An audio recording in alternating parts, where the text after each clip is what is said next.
Over the last few years, the integration of plant-based meats onto grocery store shelves and restaurant menus has exploded. Some of the brands leading this category are Beyond Meat and Impossible Burger, which offer vegan, plant-based ground beef, burger patties, and more. Just a few weeks back, Starbucks introduced a new vegan breakfast sandwich made with Beyond Meat sausage. The science behind plant-based meat has come so far that it's sometimes difficult to taste a difference. The juicy flavor, look, texture, and aftertaste all mimic what consumers love most about meat, but without the cholesterol and saturated fats. Also, plant-based meats are better for the planet, requiring less land and water to produce than traditional meat. Currently, 41% of U.S. land is used for animal pastures or feed production, according to the USDA. During this entire cycle, it uses 1,800 gallons of water to produce 1 pound of beef. That's the equivalent of 7 years of drinking water for the average person. So, while plant-based meat is a starting point to solving this problem, there will always be people who want the real thing. But once it's available, will it matter if it's grown on a farm or in a lab? I think that within a year, we'll see cell-cultured meat being sold in a restaurant somewhere in the world, either in the U.S. or perhaps even Singapore. In terms of mass market, that's still probably 3 or so years out. But it's closer than people, I think, generally expect, and that's because the science and technology is already there. The real barrier to entry into the market now are really the government regulatory bodies, the FDAs and the USDAs of the world, who need to give cell-cultured meat companies the green light to get out to market. That's Chase Purdy, a journalist and the author of $1 Billion Burger, Inside Big Tech's Race for the Future of Food. He says the next big food revolution is cell-cultured, lab-grown meat. You might have heard of the technology before, back in 2013, when the first cell-cultured beef patty was unveiled and received global attention and apprehension. Back in 2013, when the world saw its first sort of cell-cultured beef patty, when it was introduced in London by Professor Mark Post of Maastricht University in the Netherlands, that cost about $1.2 million per pound. That has gone down significantly to around $1,000, even less than $1,000 per pound. And you can imagine that once these companies start building their production facilities, that once those operations are up and running, the cost is going to decrease even further, even faster. But what exactly is lab-grown meat made out of? The science behind it all is quite complex, but Purdy tries to simplify the process. The first thing you need is an animal cell. So we'll do a pretty harmless biopsy on a beef cow and get cells from a beef cow.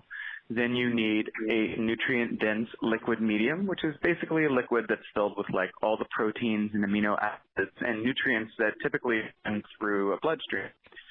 And the third and final thing you need is a bioreactor, which is basically a big beer vat where you're able to sort of take the cells, stick them in the medium, and it has all the temperature controls and pH levels and oxygen levels that create the conditions for a cell to sort of happily replicate. And the cells basically grow into fat tissue and into muscle tissue. And you put those two things together and you have what is, on a molecular and a nutritional level, real meat. But does it taste like real meat? Purdy is on the short list of people who've tried a bite. His first encounter was some lab-grown foie gras, which isn't a common dish, but rather a French specialty made from fatty duck liver pâté. I didn't grow up ever eating foie gras, and I don't really eat foie gras. It was an interesting experience. It did taste like a rich substance, but really it was everything that I ate after that experience that was what truly sort of impressed me, and that's chicken nuggets, chicken tenders, duck churro tacos, chicken salad, and all of these products were extremely convincing. Purdy has tried several different versions of lab-grown meats, all crafted by different companies. When tasting cell-cultured beef or chicken, he looks for other markers aside from taste. One of the things that I'm interested in doing is pulling it apart physically. And with a chicken tender, for instance, that I tried at a company Memphis Meats made, when you cut into a chicken breast, you see that it's like really stringy. It's really hard to get cells to grow in that sort of linear fashion.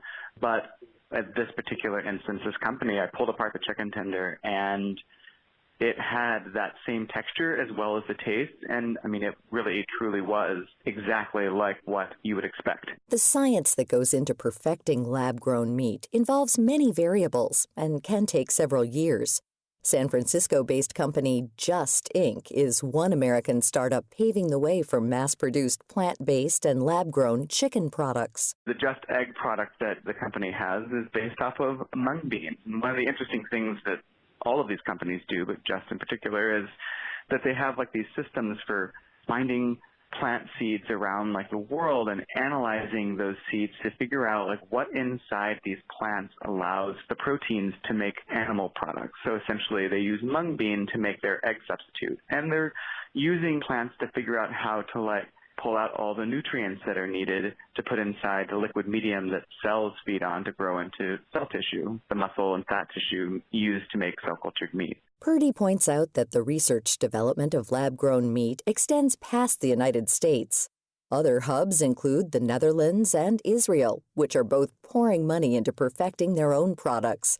For example, one Israeli company is working on growing whole cuts of cell-cultured prime meat like steak, which is difficult to get just right. While lab-grown meat isn't expected to hit the mass market for a few years, Purdy points out that many big producers are already backing these startups, hoping to get out ahead of the curve. If you look back into the history of sort of like America's big food fights, you look at how the dairy industry, the butter people responded when margarine came over from France.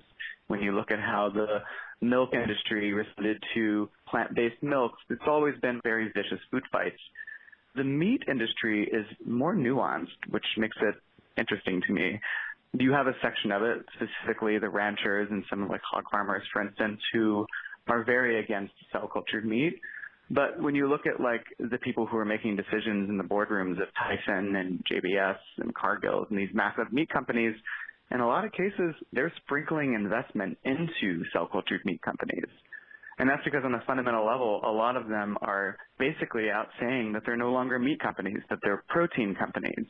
The CEO of Tyson Foods a year or so ago on Fox Business said so specifically. He said Tyson is a protein company because people are interested in eating plant protein. They're interested in eating conventional animal meat protein. While science can provide new alternatives, it's ultimately up to consumers to decide. Next time you're at the supermarket, think about how your individual choices affect mass food production. To find out more about this topic and our guest, Chase Purdy, visit viewpointsradio.org. You can also check out Purdy's new book, $1 Billion Burger, Inside Big Tech's Race for the Future of Food, on Amazon.com, or you can request the title to be stocked at your local bookstore. This segment was written and produced by Amira Zaveri. Our studio producer is Jason Dickey. I'm Marty Peterson. Coming up next week.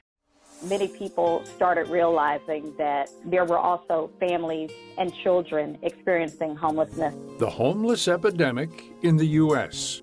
Then, we made commitments to be on call 24 hours a day. We worked 18, 20-hour days, 7 days a week, no vacations.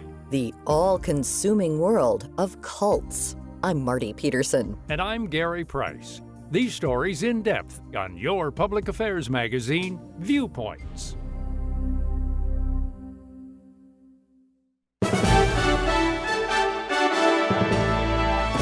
And that's Viewpoints for this week. Viewpoints is a production of MediaTrax Communications. Follow us on Twitter, Facebook, and Instagram to learn more about upcoming shows. And find a library of past programs on Apple Podcasts, Google Play, and Spotify. Plus, you'll always find previous segments and more information about our guests at viewpointsradio.org. Join us again next week for another edition of Viewpoints.